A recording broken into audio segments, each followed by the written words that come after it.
So Mary Beth and I are going to tag team. So we're going to go back and forth with what we have to share today. But to begin, I'd like to share one of the prayer petitions from our service today. I don't know if you do these, from the Celebrate insert. We did it at Bethany Lutheran Church this morning. So I want you to hear this prayer. Strengthen those who suffer. Transform pain into purpose, sorrow into courage, fear into generosity, and loneliness into compassion. So that prayer is the basis of what Mary Beth and I will be sharing with you this afternoon.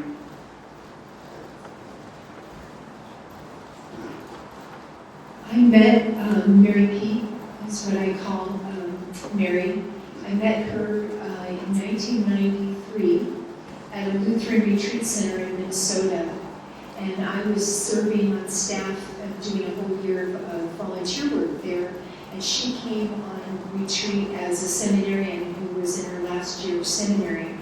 And that was the beginning of about 2 years of friendship, of basically me saying, I very much love you and am falling in love with you, but cannot be in a relationship with you because it would be too painful. Because I was lacking courage, and I was also had experienced great pain as being growing up in the Catholic Church, and having been told by the Catholic Church when I was 25 that I was disordered as a gay person. That was the official line of the Catholic Church. So when I met this person who was about to go into ministry, I was like, wow, I'm not getting involved with you because the pain was too much and I was too afraid. However,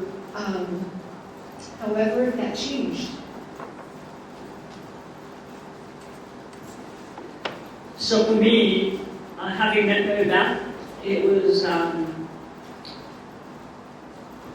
first relationship for me with a woman. I had dated several men, especially in seminary. It was a wonderful time to be involved in relationship with in seminary. But I met Mary Beth and I realized that there was something there with her. And as Mary Beth said, I was in my internship year and moving toward being a pastor. So it wasn't until I was in my first call in Owatonna, Minnesota, that we began a relationship. It was actually Easter, a wonderful time of resurrection. And, but it was really, really painful because I wasn't able to tell anyone in the church because I was afraid of losing my job as a pastor. And so we had to live a very closeted life. I have many, many memories of Mary Beth driving from Minneapolis to Owatonna and driving into the garage, driving her car into the garage and closing the garage door so that people wouldn't know that there was that car again in the driveway. It was incredibly painful to be a pastor of the church and to be in a relationship with this woman who I loved. Very, very difficult. And then moving from Minnesota to Oregon was a bit of a transformation. I had to move from one parish to another, which was also painful because it was still the same story that I didn't feel comfortable. I was afraid of telling people who I was. And I purchased the house that we live in Northeast Portland, and I was serving at Trinity Lutheran Church in Gresham. It was a good distance away, so that people weren't able to see where I lived and who I was. But luckily we're called out of fear and into generosity.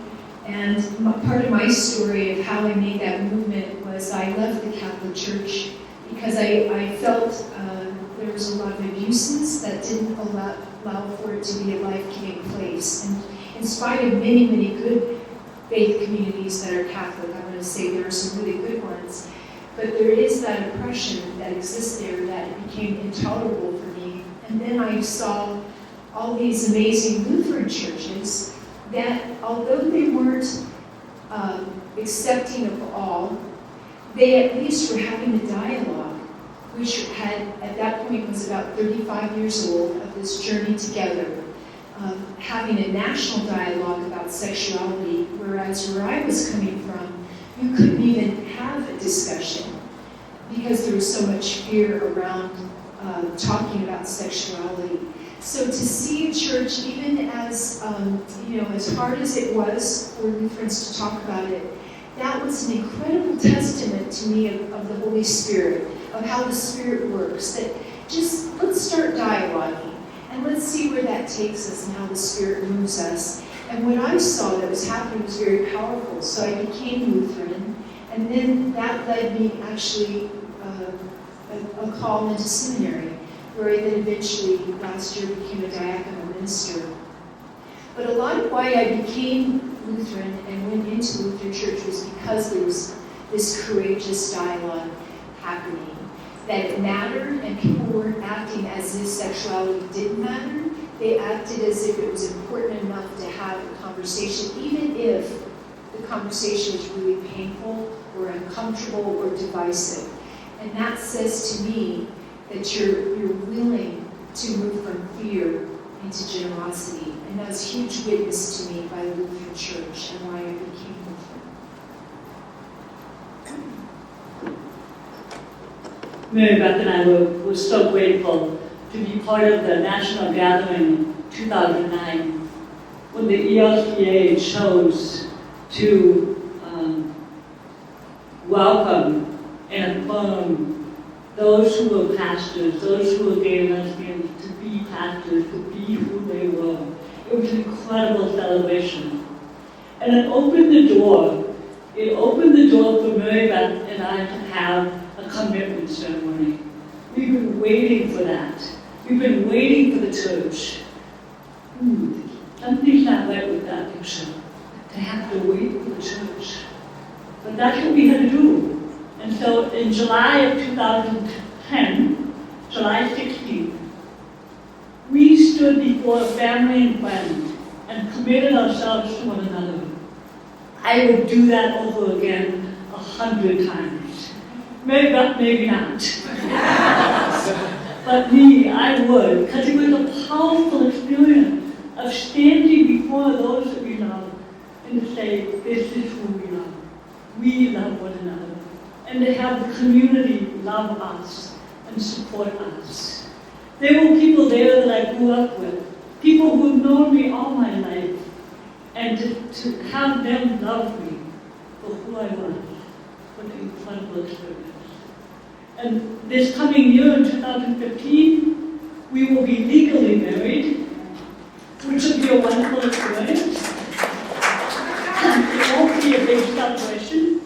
We intend to share our vows with one another at Salt and Light Lutheran Church, which is in North Portland, which is the place that we call home.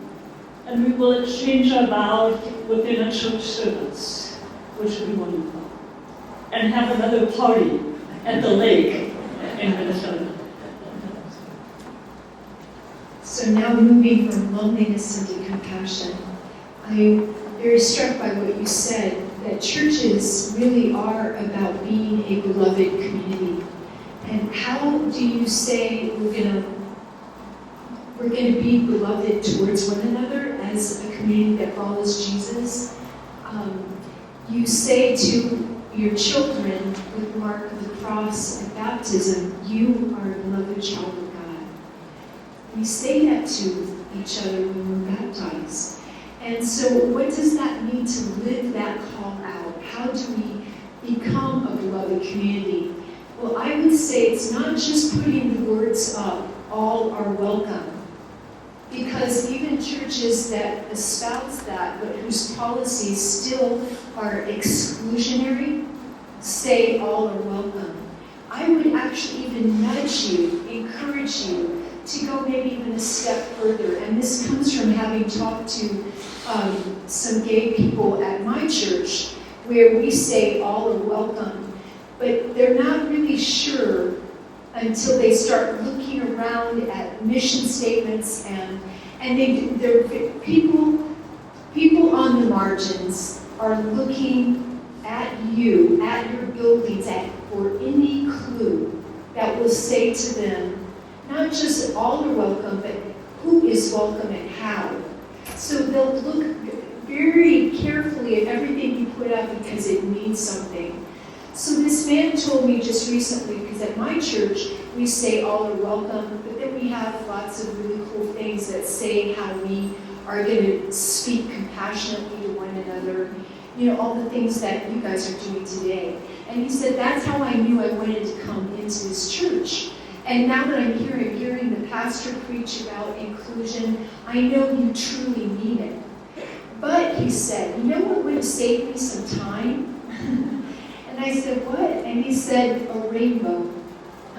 If you had just put up a little rainbow flag on your banner, that would have told me that as a gay person, or even my friends who aren't gay that are transgender, or anybody who really feels a little bit outside the box, we're looking for a sign, and the rainbow is often that sign. That I am true, that you aren't just saying all are welcome, but that you're living out the welcome sign through the rainbow.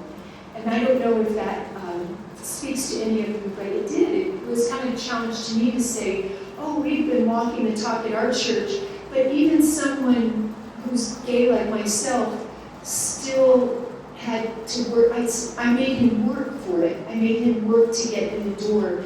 When if you're really living out that beloved community, you got to make it easier for people to get in. So as far as the world, all of us know that things are changing rapidly with gay marriage, and that's an incredible gift. And I think what you're doing here at Westland Lutheran is that you're making a difference in the world. You're not only making a difference in this community, but you're making a difference in the world. Because we are called to move from the local to the global. And I want to tell you, like, I ask for your prayers. You know, pastors are the ones who are supposed to pray. Well, I want you to pray for all of us, those of us on the panel. And I want you to pray that we continue to have courage to share our stories. Because not everybody knows that people know me as Pastor Mary. Not everybody knows me as Pastor Mary, who is partnered, who loves Mary Beth Weaver. I'm at Bethany Lutheran Church 2 Sundays a month. They do not know. They probably know. Some may know. But I have not come out to them. I'm still afraid. I need your prayers. Because I don't know what it will mean for them. Will some of them leave?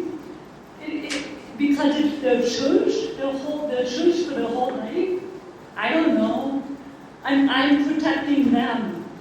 Do I need to protect them? Is my question. I don't know. So pray for me. Pray for Melanie. Pray for Tom. Pray for Megan. Pray for Bill. Pray for yourselves. Because I know there are people in this room. You know someone who is gay. You may have a son or a daughter who is gay. Pray for each other that we can go into the world with courage, with generosity. Thank you for the opportunity for us to share this afternoon.